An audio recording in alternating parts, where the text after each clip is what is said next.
Howdy, folks, and welcome to Moose Podcast 164. I trust you had a great Turkey Day, and now we're into December, and you have to say, what happened to 2019? Wow, it flew by. Hey, I want to thank you for spending time with me. I know it's that Cyber Monday thing, so technically, we're doing Cyber Monday, even though you're not going to be able to buy anything. And hopefully I've got something that will help you at no cost.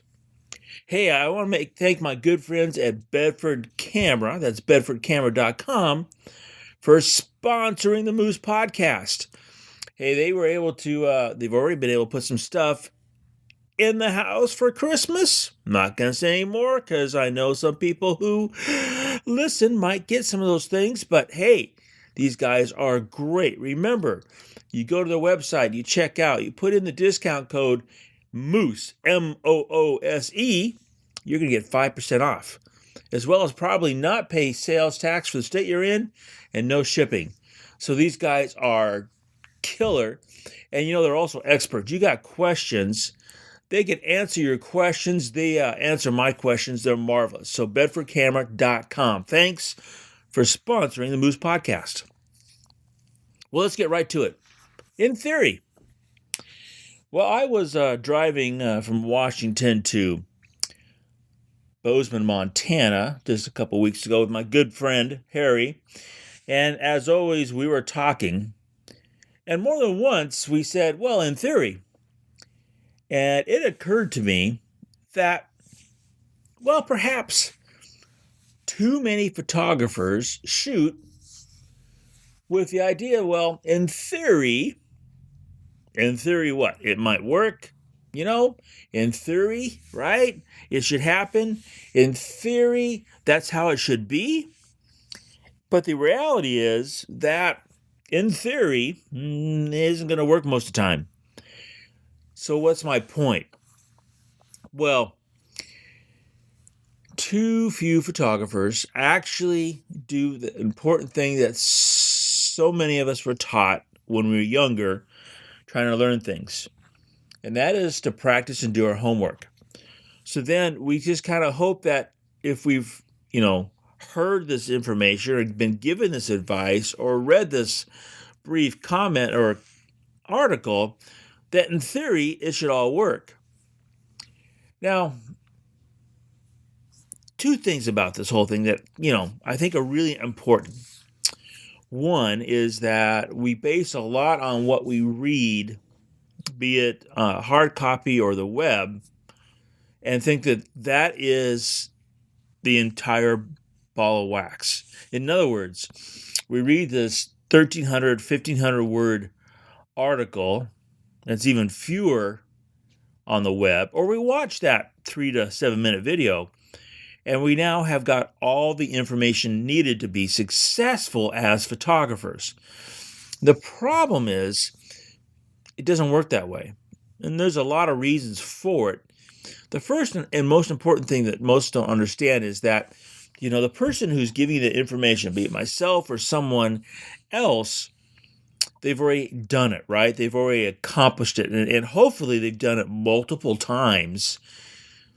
And because of that, they have all the pieces already assembled and in logical order so that when they're executed, it all works. And in that process, and I know I can only speak really, personally, it's really difficult to remember every single piece and the order it needs to be in for it to be successfully taught and then for you to learn it. Now, someone who's really good at that is Scott Kelby. Scott, I've watched him in action for a long, long time. And he's really great at making sure that all the steps, whatever the process be it, be teaching Photoshop or Lightroom or Flash or lighting, whatever, he's really good at articulating every single one of those steps. And I try to do my best. I know over the years I've done much better. I know in the beginning I was not really good at this. So apologize for those days. But it brings me up to the conversation I was having with Harry, and the fact that when we say in theory, we're really kind of, throwing a prayer downfield, hoping that someone will catch it, because in theory means we have, with the best of our abilities, taken in the information we were provided, and with that, we're going to be successful. Hopefully that information we've taken in was 100% complete and in the right order. But here's the one thing that I think that in this whole process kind of gets lost, and I want to just remind you that in theory it all will work if it was you. If it's you doing this, if it's you with the advice, you with the experience. Because in all these formulas for doing all these many different things we're supposed to do in photography, the one variable that myself and any other educator, anybody else trying to help you, can't put into that formula to make it all work in theory is you. When I was shooting with a bunch of folks in Yellowstone a couple weeks back, they have been provided, right, all the packet of information, all the conversation, the first night, that 3-hour briefing. We go through all the basics, all the conversation in the van. And yet when we get to that moment, in this case, with a pack of wolves, with all that information, then the information, of course, coming from myself, that at that moment when we're with the wolves, that one important variable that I can't put into the packet and the conversation and what I'm sharing is that lifetime of information that goes into your head that helps you could say your sixth sense, that helps your gut feeling, that that kind of you sit there and you go by, you take everything in, and then you go, okay, with all this stimuli, now I think I should do this. And that's the one thing that, when we say, I think, in theory, when it comes to photography, that is so important to remember is the fact that we have to really put ourselves into this. And if we're learning something new, how can we put ourselves into it when it's new?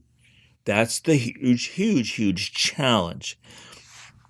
Now, I only know of a couple ways of getting around this, but the first and most important one is just to have your entire being, all your senses, actually activated, working on this, whatever you're going to work on, so that you're not doing anything in theory, you're doing it by practice, you're doing it by experience.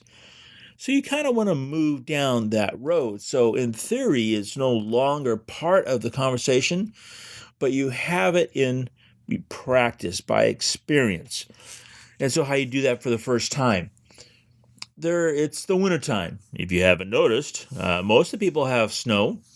And to answer that question, Mammoth, got snow, but not a huge dump. Anyway, back to the topic at hand. How do you do that? Well, it's wintertime. Now is the time to start watching and picking up visual cues you might be getting from segments you'll see either via the television or the internet through videos. Let's talk about critters. Let's say you want to go out and photograph bobcat or lynx. They have a very unique method in which they walk. It takes advantage of those big paws of theirs so they don't punch through the snow. Well, you could read about that in many papers, but it's not until you actually see it happening does it make sense. And it's part of the photograph is that stride. It's what says it's a bobcat or a lynx. By watching videos, not necessarily listening to a commentary, but just watching, you can start to understand that. Let's say you want to get into Formula One car racing photography. Start watching that video. Watch the gestures the cars make as they go around a turn, how their tires are articulated to make that turn.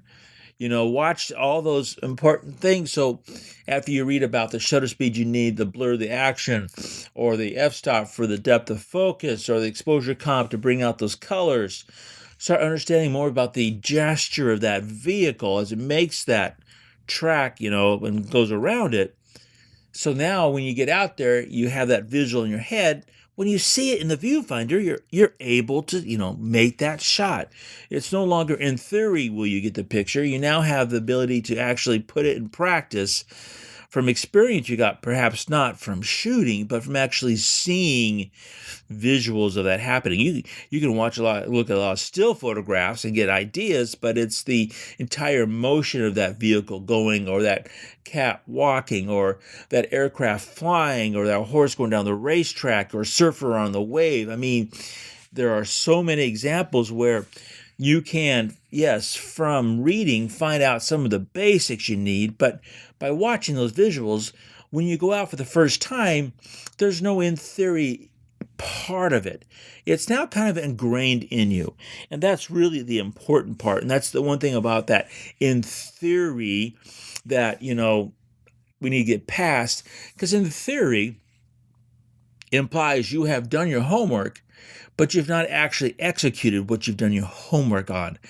And you're out there for the first time, and you've taken time off work, and you've either rented or you bought the gear, and you've gotten in place. And of course, there's that excitement, that adrenaline rush.